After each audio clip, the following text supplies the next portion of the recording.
Going into game 5 for the Florida Panthers on Tuesday night, it's a big opportunity for them as everything is stacked in the Florida Panthers' favor.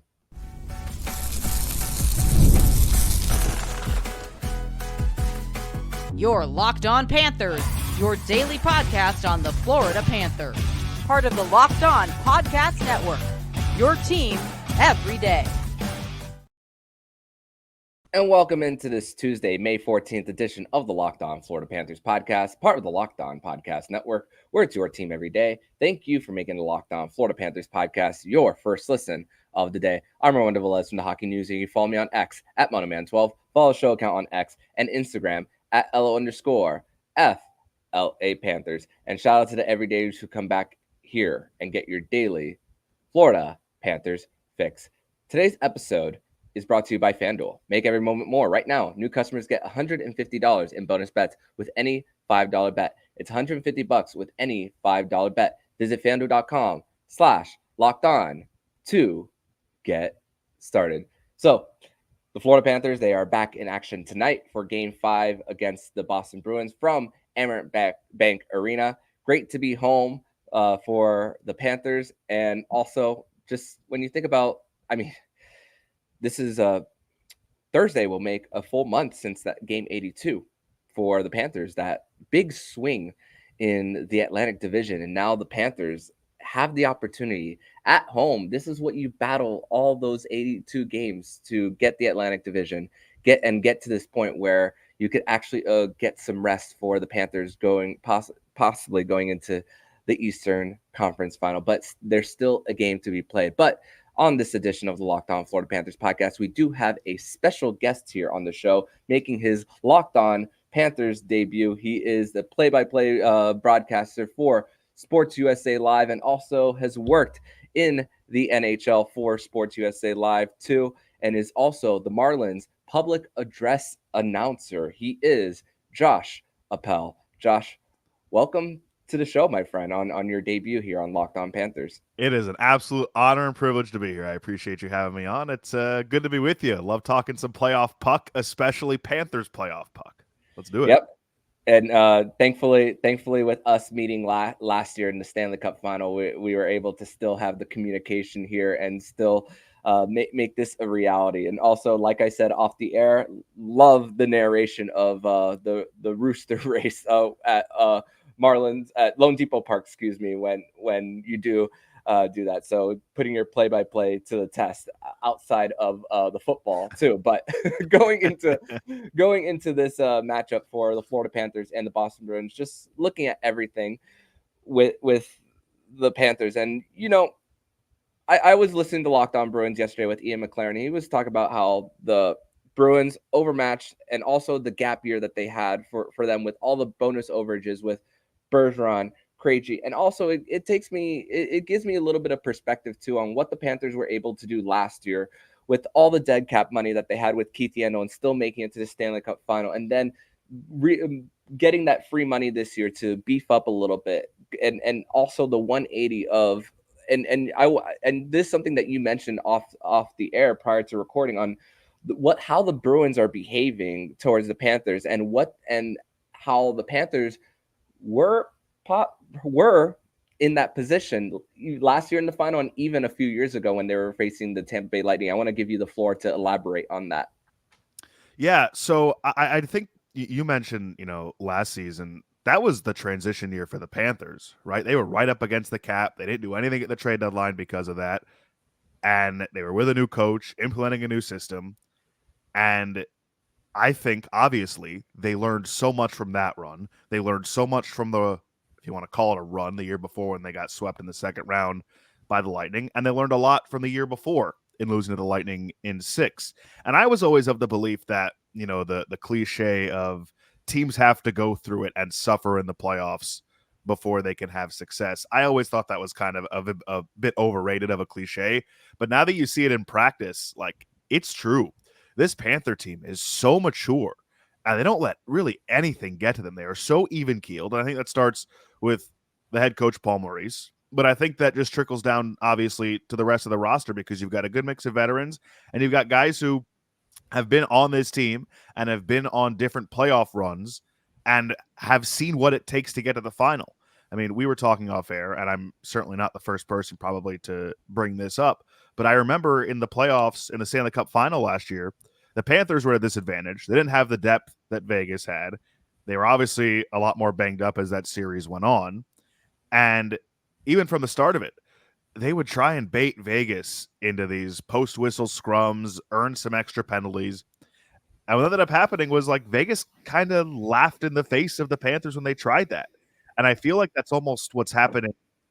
Not almost. It is what's happening in this series. You go back to, what was it, the start of game 3 with Coyle and Marchand challenging Barkov to a fight on the opening faceoff, and Barkov just like in the most Barkov way saying no.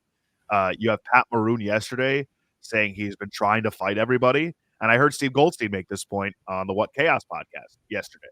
Why would Matthew Tkachuk or Sam Bennett fight Pat Maroon? Like, yeah, I understand from Pat Maroon's perspective wanting to defend your teammate. But for the Panthers, that's taking one of your top 2 players off the ice for 5 minutes, along with a guy who plays 8.5 minutes a game on the 4th line for the Bruins and does nothing but get cardio out there. So the trade-off and the win in that scenario goes to Pat Maroon and the Bruins. And they're mature enough at this point where they know they don't need to do that. They're here worried about winning and winning the next game and winning the series with bigger goals in mind. And teams that are getting pushed around and beat around results-wise, like the Bruins have been by the Panthers, they get frustrated, and this is how they react. And I'm sure they feel, and maybe they have a case, and a strong case, that certain breaks haven't gone their way in this series. And I would imagine that if the shoes were on the other feet, and we were talking from a Panthers perspective and didn't get that goalie interference call, and, you know, Alexander Barkov was hit in the face on what looked like an innocuous play at first by Brad Marchand, we would probably be just as upset about it. But I think that some of the irrational things that I've seen in my mentions on Twitter, on X, the last couple of days from Bruins fans, it's kind of wild. Like, I think the most impressive part of this series is just how mature the Panthers are playing. They're there to win hockey games, right? Like, they're not here to participate in all the extra BS that's been going on, especially the last couple games. They tolerated it and they participated in it at the end of game 2. No doubt about it. But after that, like with Boston talking about essentially going headhunting from that point on, the Panthers have done an excellent job of just saying, no, like we're not doing that. Like we have bigger things to worry about. Yeah, and that'll give us a good time to also for us to play this clip on what Evan Rodriguez had to say about the shenanigans that came from the Bruins in Game 4 and also could possibly carry into Game 5. Here's what Evan Rodriguez had to say. Not really. You know, the shenanigans kind of can only be there if you get roped into it. And I think that was one of the, good things we did. We stayed true to our game, focused on our game, and at the end of the day, we needed a win. And I thought, we did everything we could to get that one. It goes back to your point. And go ahead, Josh. I was going to say it's just exactly right. Like you hear it flatly. They have bigger things to worry about than fighting Pat Maroon. Like that's just it. Sorry, Pat, that you don't like it, but like that's just the reality at this point.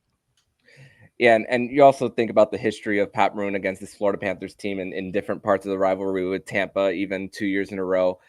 Too, it's just at a certain point you're just sick of another team, and you also think about for the Panthers and just different things that they need to worry about. Where Boston needs to worry about getting it out of their own end, where it's Corsi 4 is in the 60s. Fenwick is in the 60s, and even shots for is in the 60 percentile with the Panthers in their favor. So even when the Panthers are missing the net or getting their shots blocked, the Panthers are doing it on the other end to still have that territorial advantage for the Panthers too. Well, that was one of the things that Boston fans were my mentions about. You keep talking about shot totals. Well, Vancouver just won a game right after that, getting outshot 45-18.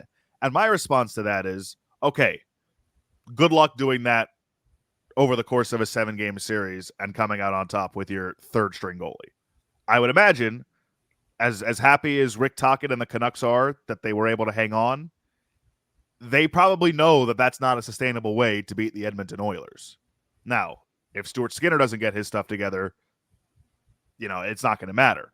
But the Panthers just always have the puck in this series. Mm-hmm. The Bruins are going to put together probably a handful of chances throughout the game, but the shots on goal stuff, like, that's real.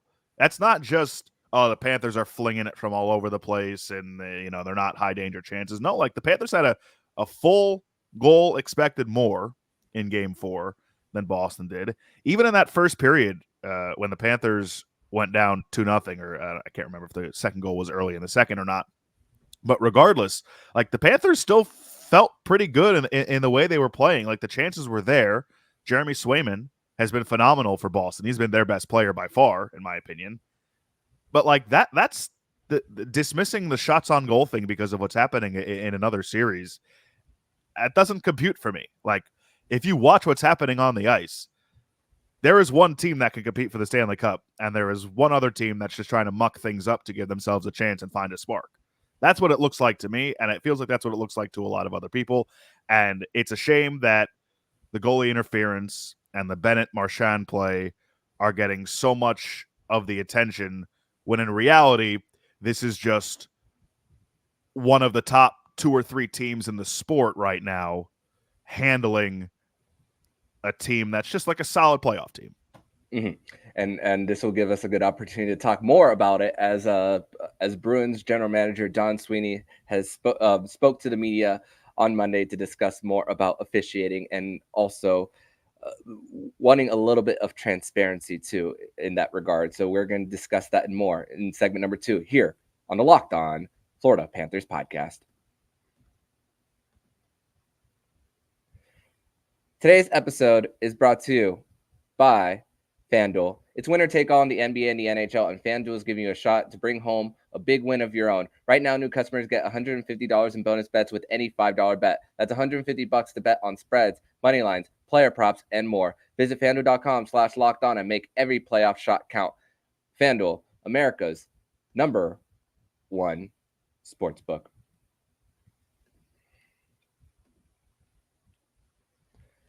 Are you watching Fox Sports or ESPN on your TV all day? Have to turn down the volume with all that shouting? Make the switch to Locked On Sports today, a free 24/7 sports streaming channel programmed for you every day to bring you the biggest stories without all the screaming.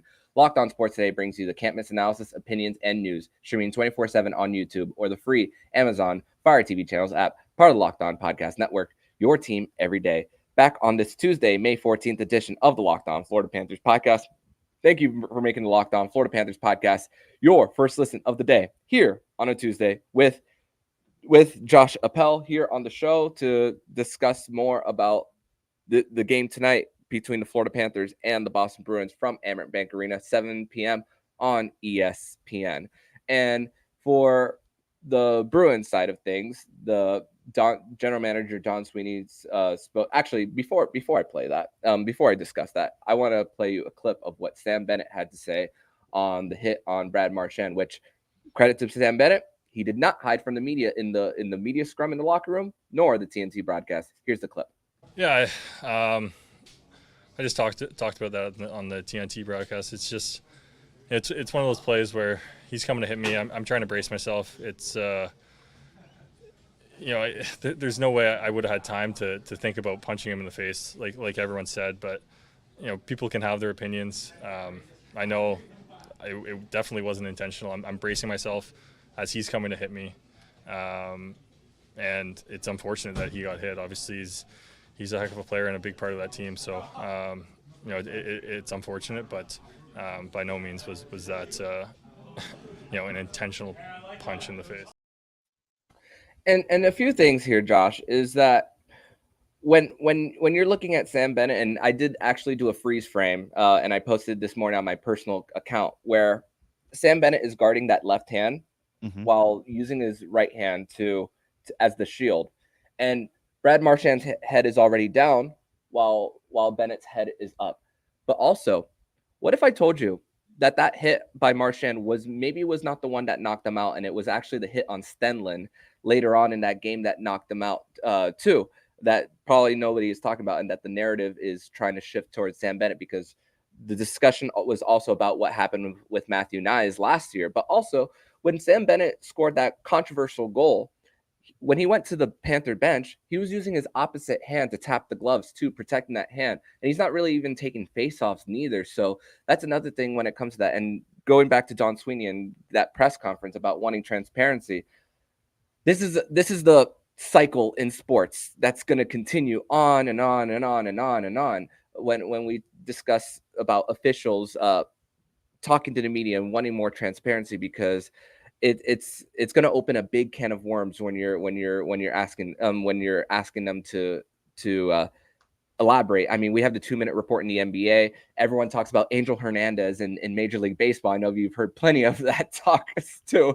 But what do you think about the Bruins and this approach when it comes to transparency?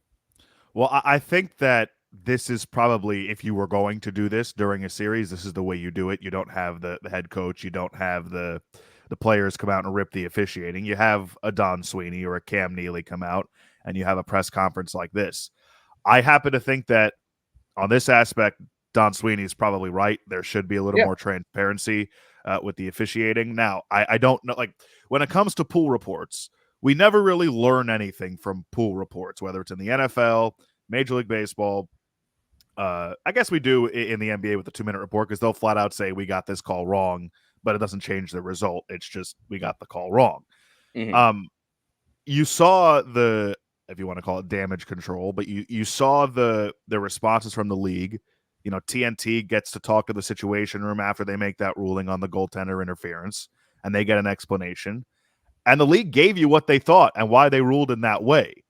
So, like, in my opinion, there has been an explanation from the league, from the situation room, on why they ruled this goaltender interference the way they did. Agree, disagree with it, think it's a sufficient response, whatever.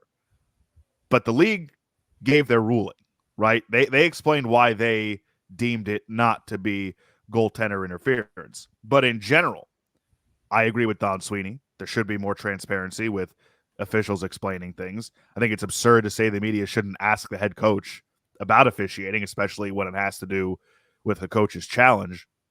But I would also say, like, this complaining about officiating, especially in the playoffs in the NHL, is nothing new.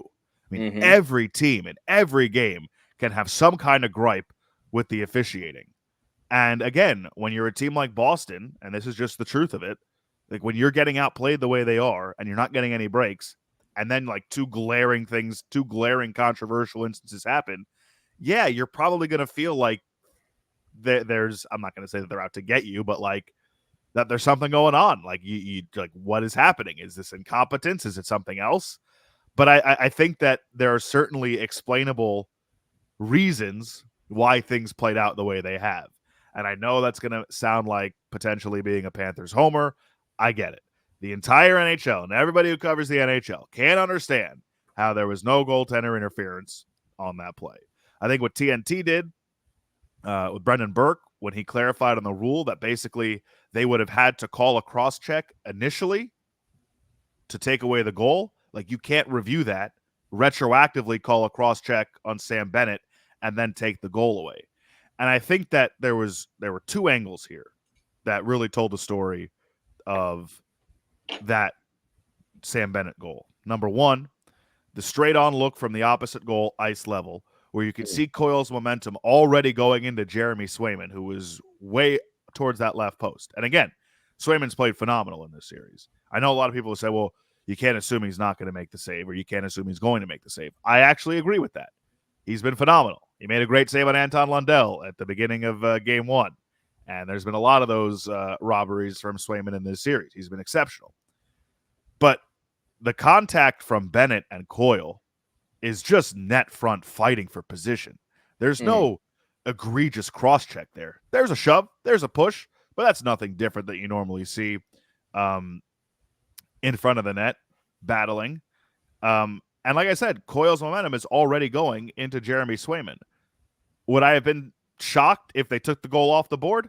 No. Mm-mm. But the call on the ice was a good goal. And so, to me, I didn't see anything so over-the-top egregious with a cross-check and Coyle, like, again, I don't want to say that he went down too easy or he was moving too easily, but, like, hold your ground a little better in front of the net. Like, you're trying to battle for position, and he just kind of got bullied. I would also say, and I was listening to the 32 Thoughts podcast yesterday, Jeff Merrick, Elliot Friedman of Sportsnet, and I can't remember which one said it, but Elliot Friedman, I think it was Elliot, made the point that going back to what John Cooper said at the end of the first round series, where he said, well, we've got all these net front battles in the playoffs, and any he made the unfortunate comment about putting skirts on goalies, not his intent to use that phrase, but essentially, like, it's the same thing as saying, well, we might as well put flags on quarterbacks in the NFL if you don't want them to get touched, I guess was the point that John Cooper was making in that spot. Essentially saying, like, the goaltender has to be responsible there too. We have to bring back net front battles. We can't just bail the goaltenders out this easily. And Elliot Friedman was hypothesizing, surmising that maybe the league has kind of taken heed of that and is adhering to, all right, more net front battles. There you go. Mm-hmm. They certainly listen, even if they're not admitting it publicly. And with the cross-check, not cross-check, you have to actually go back a little bit and then do a thrust if you're going on the back of Coyle, which there was no Bennett going back before he hit. Everything was forward too. So and I get it. I want to make clear, like, I think that this could have gone the opposite direction, and I agree. I don't think a lot of people who rational people who follow the Panthers or root for the Panthers would have a problem with it, right? Because again, I think if the roles were reversed, I think a lot of Panther fans would probably say that's goaltender interference textbook. So I get the reaction to it, but like when you try and step back a little bit and really look at the play and acknowledge what the call on the ice was and really look at what happened, like, yeah, I could see the case for why the play stood on the ice. And I think, you know, you can even look at it like the Bennett play with Marchand. Like if you've got to like analyze it in slow motion, like it's the Zapruder film, like what are we doing here? Like at a certain point, it just is what it is. If you watch that Bennett play in full speed, it happened right in front of the Bruins bench. It happened right in front of Darren Pang. Brad Marchand, didn't he play a period and a half after that too? Like he only missed the third period in that game. Am I wrong? Mm-hmm. Nope. and maybe that's a discussion about the concussion spotters in TD Garden or that the NHL had on site. Maybe that's a different discussion, and we can have that. But he played after that.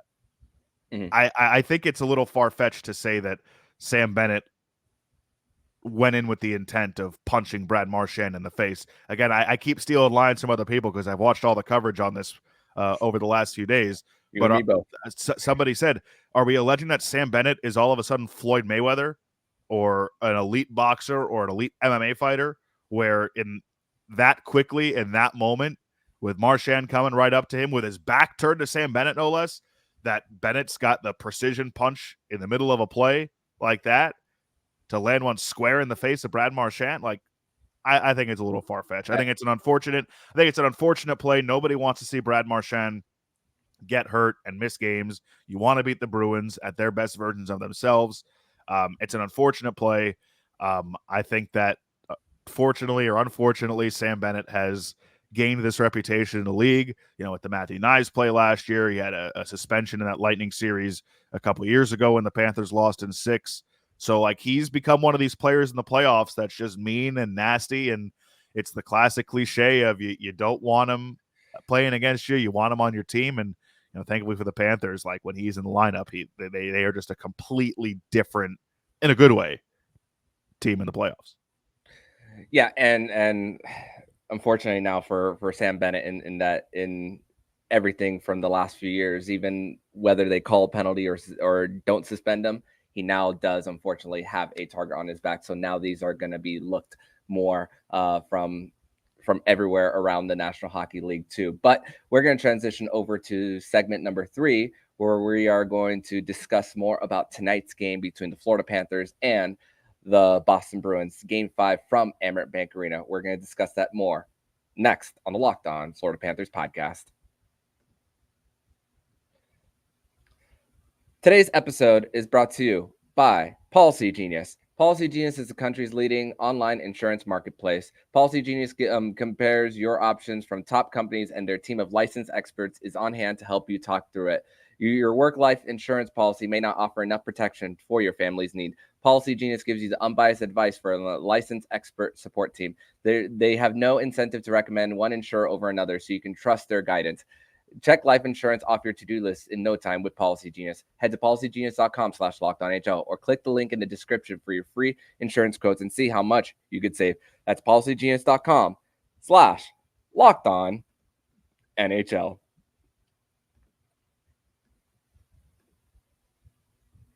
Third and final segment here on this Tuesday, May 14th edition of the Locked On Florida Panthers podcast. Thank you once again for making the Locked On Florida Panthers podcast your first listen of the day here on a Tuesday, previewing tonight's game between the Florida Panthers and the Boston Bruins tonight from Amerant Bank Arena, 7 p.m. on ESPN with Bob Wischusen, Ryan Callahan, and Leah Hextall on the call. Crazy. Ryan Callahan and Leah Hextall were on the call for Avalanche Stars yesterday, and they're coming cross-country to do this game for the Florida Panthers and the Boston Bruins. But Sam Reinhart, he's okay after the puck to the face, and Vladimir Tarasenko after blocking the shot with his foot, so they are expected to play. Brad Marchand is traveling with the team for the Boston Bruins coming over to Florida. Someone did make a point that he is not in concussion protocol. It's the injury is labeled upper body injury, so still with a chance to play on Tuesday night. So, Josh, since the 2022 postseason, the Florida Panthers are 5-2 in possible closeout games, and the two losses that they've had recently: Game 4 against the Tampa Bay Lightning this year, Game 4 against the Toronto Maple Leafs last year. Both of them in a chance to sweep, but did not. But in this instance, I mean, like I said at the very top, even introducing the show, home ice, you worked all those games throughout the season, and then finally it flipped into Game 82 for an opportunity for a night like tonight. And I don't mean to look too much ahead. It's funny because even Paul Maurice was looking ahead in the media conference yesterday. He's like, "Oh, if we're playing the Rangers, we're screwed." And he was actually talking to Greg Wyshynski of ESPN. That's who he was. I don't think maybe a little uncomfortable because I like both those guys a lot. So Paul Maurice was like in defense mode. It was like he was playing Yu-Gi-Oh, and he had his card facing sideways too a little bit. But I don't mean to look too much ahead because Carolina won last night. Even though their special teams has been a disaster for them, but you're not going to have home ice in round 3 no matter what. So how important it is to get tonight and win and get more rest, because again, we've seen how the 7-game series has affected the Boston Bruins after Game 1. Now things were going back to earth with the Panthers after a bad game by Forsling and Ekblad. Now it's your opportunity to respond. How are you seeing this one? Well, credit to Forsling and Ekblad because they've been phenomenal since Game 1. Ekblad especially. I mean, they've been two of the best Panthers players on the ice since that Game 1 loss. I think that Toronto game last year, that Tampa game this year, the closeout games, they weren't able to finish. I think they learned a lot from those games. I don't think they're in the business.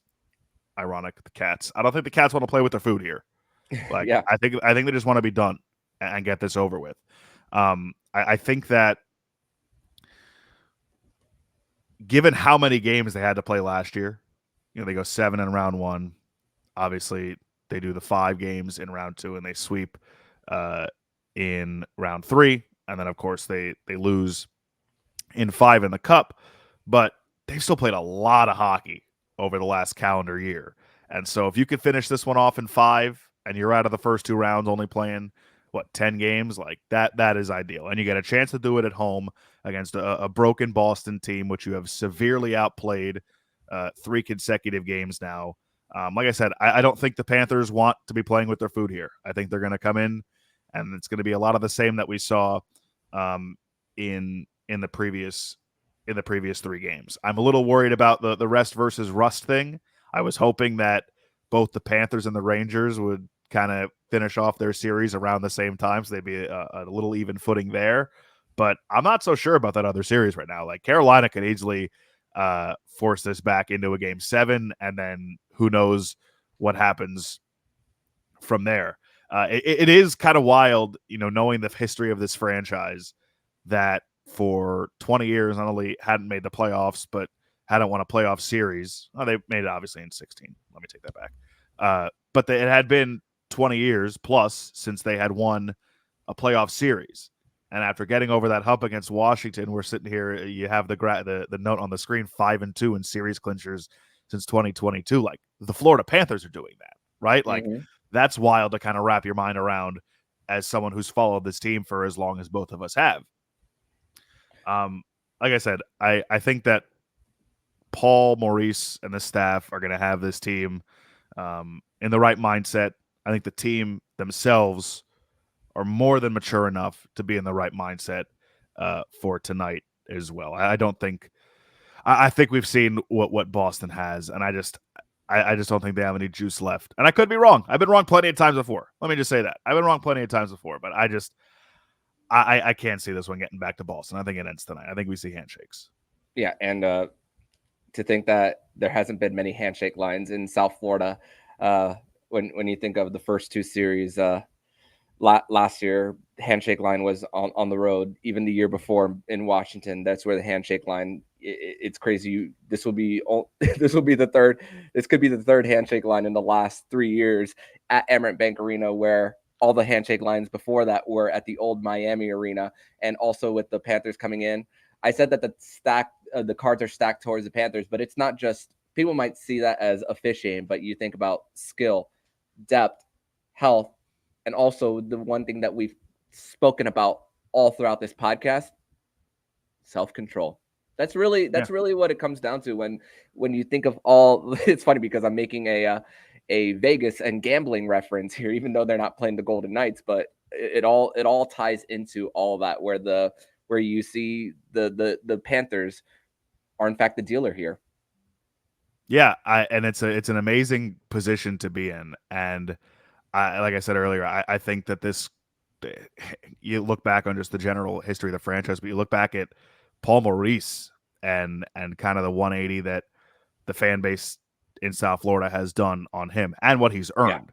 And I think the cool thing is, if you look back at his opening press conference, if you look back at some of his post-game pressers from when they were struggling the first half of last season, and you compare it to now, he's the same guy. And I think that constant and that respect that he has from the room for being around for so long, he's the perfect coach for this team. He's the perfect coach for this market. I learn something every time I watch one of his press conferences, even when he's going back and forth. I think it was a little more playful than it came off, but a coach, of course, is going to stick up for his guys and be biased. That's part of his job. But some of the storylines on this team, just Bobrovsky and how his Panthers tenure has completely flipped on its head, given what people thought about him in that contract the first couple of seasons of him here. And now they're poised to go on their second straight run to the Eastern Conference Finals, potentially back-to-back appearances in the Stanley Cup. And you've got an arena chanting his name every night. And right now it's heading towards him potentially getting his jersey retired one day at Amerant Bank Arena. This has been such a fun group to root for and to watch. It's everything you want in a hockey team. They play simple and they play a smart game. And, I want to say this. I know we're running out of time, but a guy like Dmitry Kulikov, I think, is one of the coolest parts of this Panther team. He was a first-round pick back in 2008, 2009. 2009.